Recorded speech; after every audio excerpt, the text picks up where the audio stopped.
Title: As They Went. It's the forgotten gratitude. They all started off broken. 10 strangers, linked not by love but by affliction. In their case, it was leprosy.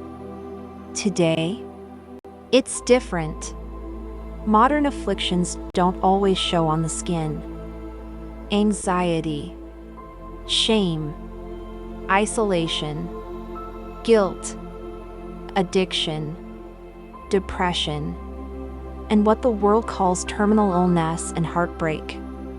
You can't always spot the hurting, but they're there. They live down the hall, sit across from you at work, maybe even sleep in the next room. Maybe one of them is you. This is the story of one man who came back.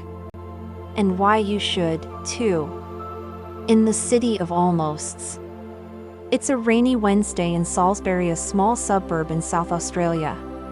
November 30th, 2022. Commuters rush past each other like ghosts. No eye contact.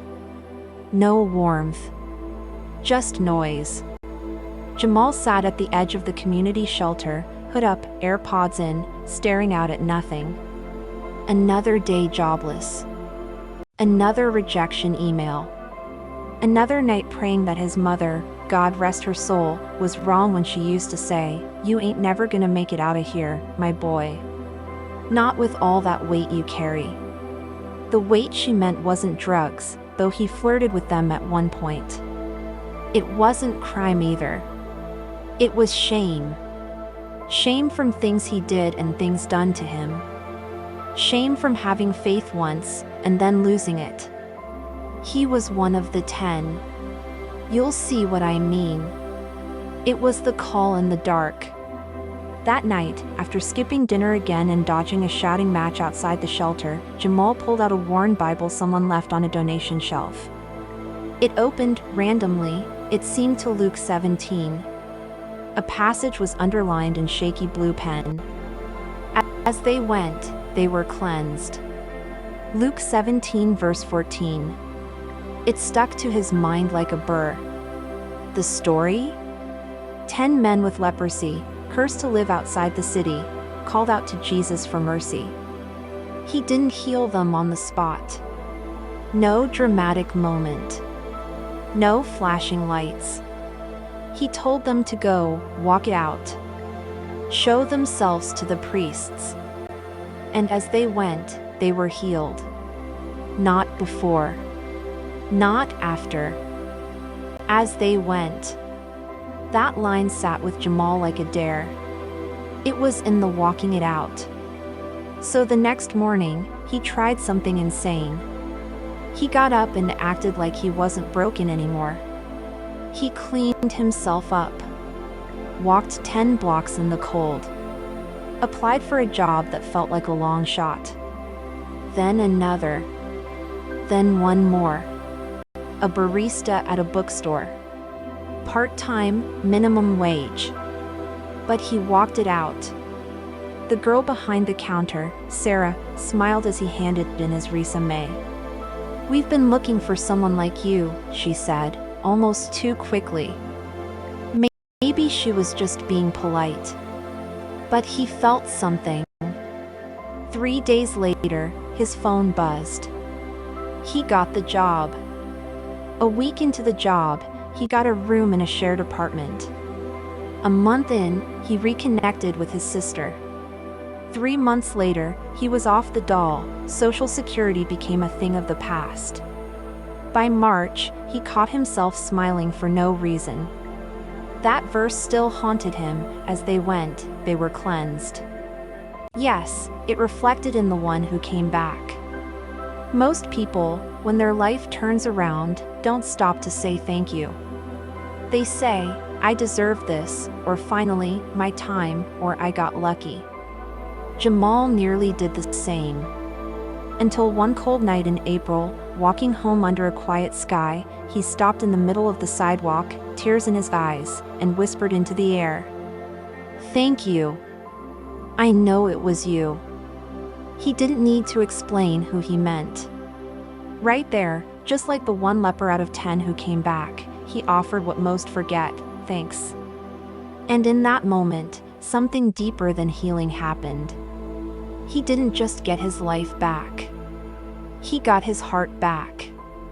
It's a truth we seem to miss. We beg for breakthroughs. We cry for peace.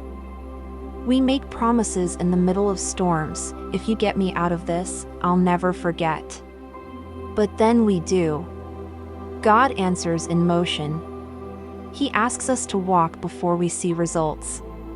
What if healing isn't instant because God is more interested in your transformation than your comfort? What if every step forward, every job application, every apology, every attempt to forgive is a sacred act of faith? And what if your real breakthrough isn't what you receive, but whether or not you remember to say thank you? Everyday lessons just for you. Lesson number 1: move before it makes sense. Waiting for conditions to be perfect is often an excuse for fear. Progress happens as you go. Lesson number 2: you're not owed clarity. Faith means walking into uncertainty and trusting that steps count, even when they feel invisible. Lesson number 3: gratitude is a secret multiplier. When you return thanks, you aren't just being polite, you're reinforcing the power behind your progress. Lesson number 4: healing doesn't always look like miracles. Sometimes it looks like routines. Like going to work, calling your family, making a sandwich, choosing not to give up. For the reader, or better yet, if you are really listening intently and intentionally to this story, I'm saying to you, right now, you might be at your own city gate, waiting for rescue, for relief, for change. And maybe this story found you for a reason. You might not feel strong, or worthy, or healed. That's okay. Jesus didn't wait until the 10 were cleaned up to send them out. He just said go. So start walking. Make the call. Apply for the job. Apologize. Dream again. Wake up tomorrow like something good is on its way, even if you don't see it yet. And when it does come, because it will, remember to come back. Even if all you can whisper is, thank you. You will seek me and find me when you seek me with all your heart. Jeremiah 29 verse 13. Let this story mess with your memory. Let it plant an inner cue, a subtle reflex that nudges you to pause when life gets better. To be the one who returns. And let your healing begin not just when you're better, but the moment you begin to move. Faith doesn't demand a perfect past, it invites a courageous present. Even if all you have is a whisper, a notebook, a phone call, a seed in the dirt, it's enough. Penned by Gary Conan Doyle. In worship of God's wonderful glory. This story was inspired by Luke 17 verses 11 to 19. A quick question: are you seeking what God has to say to you today, from His Word, in His book? If not, I would say to you, it is by seeking God through His Word that you shall find Him. Hey, thanks for listening. If you're still here, something in this story or song clicked with you. So here's a little secret. When you hit thumbs up, it tells the YouTube gremlins, hey, more of this. And if you subscribe, it's like saying, yeah, I want in. So go ahead, tap like, hit subscribe, and make sure you don't miss what's next. Because this ride, it's just getting started.